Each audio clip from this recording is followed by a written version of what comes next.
Starting an S Corp may sound intimidating, but it's easier than you might think. With just a computer and the right know-how, anyone can take the leap into an S Corp. Well, it all begins with laying down the groundwork for your business structure and navigating through the process of filing an S Corporation tax election. Don't worry, it's not as overwhelming as it sounds. I'll guide you through these steps, from filling out the business registration forms with your state Secretary of State office to making sure the Internal Revenue Service, IRS, is on board. And by the way, if you would like to get help in starting your own S Corp, then make sure to sign up with Northwest Registered Agent by clicking my affiliate link down in the description of this video. They're professionals and they'll be able to help you out with any legal questions you have. Plus, clicking on my link doesn't cost you anything extra and it helps me support the channel. And with that in mind, let's get started. Before you jump into opening an S Corporation, take a moment to think about whether it's the right choice for you. Consider things like how much your business might grow, how many people you will have owning shares in your company, and what your long-term financial plans are. If you think your business will stay small with only a few shareholders, then an S Corporation might be perfect. But if you're expecting to grow quickly or have lots of shareholders, you might want to explore other options. Once you've determined that an S Corp is the right choice for your business, it's time to formally establish your business entity. This typically involves choosing a business name. Now, choosing a business name is an important first step in starting your S Corp. Your business name is how customers will identify your brand, so it's essential to pick one that's memorable and reflects your company's values. Start by brainstorming ideas that resonate with your business's mission and vision. Once you have a few options, check if they're available by searching your state's business registration website.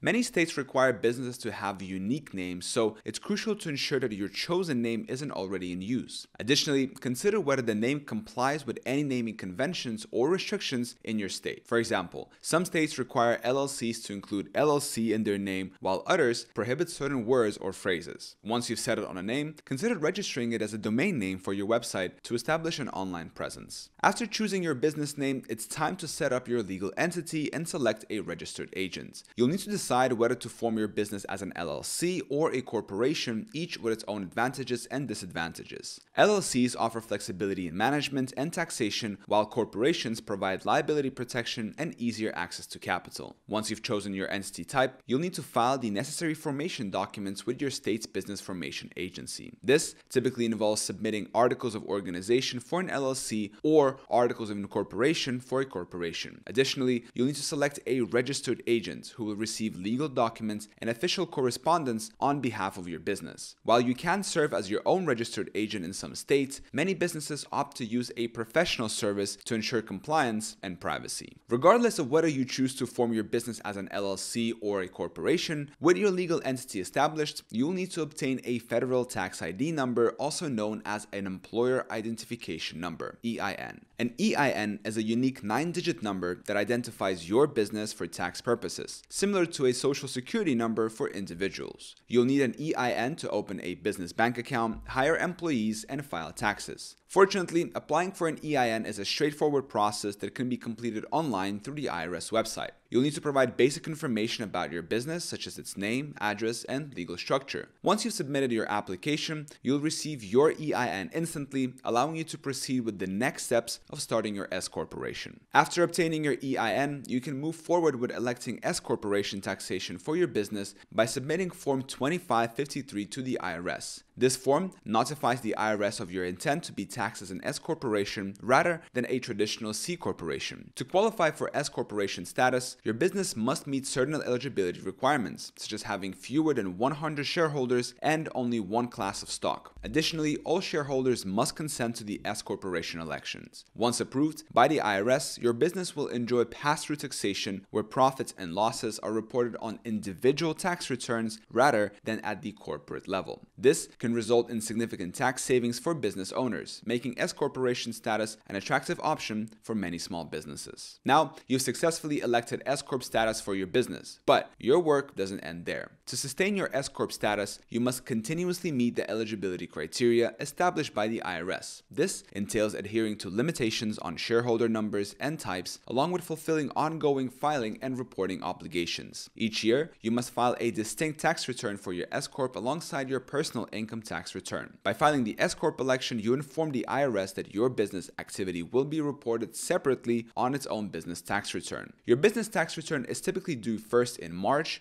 followed by your personal income tax return. If your state requires extra taxes for S Corps, such as franchise tax, make sure you know when to file and how to pay. Also, if you have other licenses or permits for your business, you might need to renew them regularly by giving updated information. Failure to uphold these requirements may lead to the cancellation of your S Corp status, potentially resulting in unfavorable tax implications for your business. It's crucial to stay informed and compliant to safeguard the benefits of your S Corp election. Opening an S Corporation can be a smart move for small business owners looking to maximize tax savings and flexibility. By following these steps and carefully considering your business needs, you can set yourself up for success as an S Corp owner. And don't forget, if you would like to get help in starting your own S Corporation, then make sure to use my affiliate link down in the description of this video and sign up with Northwest Registered Agents. They're professionals and they'll be able to help you out with any legal questions you have. Plus, clicking on that link doesn't cost you anything extra and it helps me support the channel. And with that in mind, thank you for watching. Till next time.